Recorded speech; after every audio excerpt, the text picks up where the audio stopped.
और है जिसको बोलते हैं सियाचिन विवाद। तो इसके लिए इस वाले हिस्से को फिर से इरेज कर दें, फिर बताते हैं आपको। यहाँ पर एक श्रेणी है काराकोरम श्रेणी। जैसे हिमालय को मुख्य रूप से अगर हम क्षैतिज रूप से ऐसे बांटें तो 4 खंडों में बांट सकते हैं: ट्रांस हिमालय, वृहद हिमालय, मध्य हिमालय, लघु हिमालय। तो ट्रांस हिमालय में भारत के हिस्से में 3 श्रेणी आती है, इसको बोलते हैं काराकोरम श्रेणी, जास्कर श्रेणी, लद्दाख श्रेणी। ये है काराकोरम श्रेणी।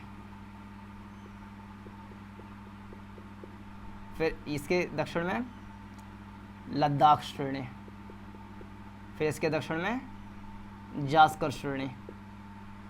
जो सिंधु नदी बहती है वो लद्दाख और जास्कर के बीच में ही बहती है, ऐसे होते हुए जाती है, फिर यहाँ से निकल जाती है पाकिस्तान में। तो ये जो काराकोरम श्रेणी है, इसी के उत्तर में ग्लेशियर है, जो कि विश्व का दूसरा सबसे लंबा ग्लेशियर है, जिसकी लंबाई करीब करीब 70 से 75 किलोमीटर है। तो यहाँ पर एक ग्लेशियर है जिसको बोलते हैं हिमनद। इस हिमनद का नाम है सियाचिन हिमनद। सियाचिन हिमनद। तो क्या हुआ कि पाकिस्तान में आए थे जापान से कुछ जो यात्रा करने के लिए आए थे, जो पर्वतों की यात्रा करते हैं, पर्वतारोही वगैरह होते हैं, तो वो आए थे। तो वो पीओके वाले हिस्से में स्कीइंग कर रहे थे। एक बर्फ़ पे खेलने वाला खेल होता है स्कीइंग।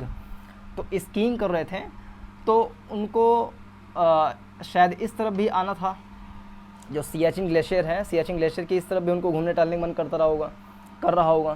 तो उन्होंने पाकिस्तान सरकार से अनुमति मांगी कि हमें इस वाले हिस्से में जाना है, जो पीओके के पूर्व में हिस्सा है, उधर जाना है, यानी कि भारतीय वाले हिस्से में। तो पाकिस्तान ने इस बात की अनुमति दे दी कि जाइए आप। अब किसी दूसरे देश में जाने की अनुमति पाकिस्तान कैसे दे सकता है, भारत के हिस्से में जाने की अनुमति कैसे दे सकता है? तो पर्यटकों को परमिशन दे दिया कि आप जाइए, कोई दिक्कत नहीं है। तो वो लोग स्कीइंग करने के लिए इस वाले हिस्से में भी आ गए, सियाचिन ग्लेशियर के भारतीय वाले हिस्से में। तो भारतीय जवानों ने देखा कि अरे ये तो हमारे हिस्से में आ रहे हैं, तो विवाद जो है उसी समय खड़ा हो गया।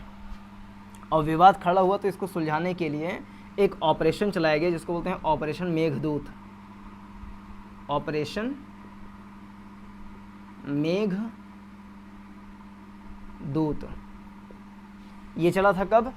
तो ये चला था 3 अप्रैल 1984 को।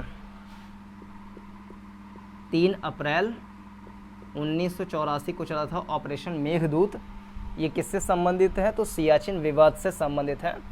अगर सियाचिन इस वाले हिस्से को हम थोड़ा सा यहाँ पे लेकर के आए ऐसे, तो यहाँ पर देख रहे हैं ये पीओके हैं, इस तरफ पीओके हैं। तो सियाचिन ग्लेशियर का करीब करीब 2/3 हिस्सा, पूरी लंबाई सियाचिन ग्लेशियर कितनी है? 75 किलोमीटर। इसकी चौड़ाई कितनी है?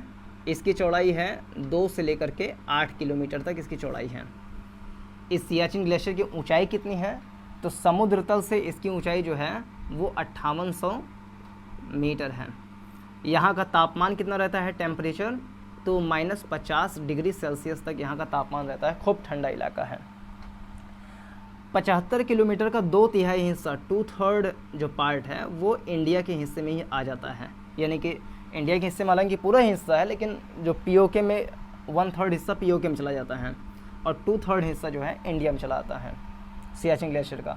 यानी हम कह लें 50 किलोमीटर जो है वो भारतीय हिस्से में है, 25 किलोमीटर जो है वो पीओके वाले हिस्से में इस समय सियाचिन ग्लेशियर पड़ता है।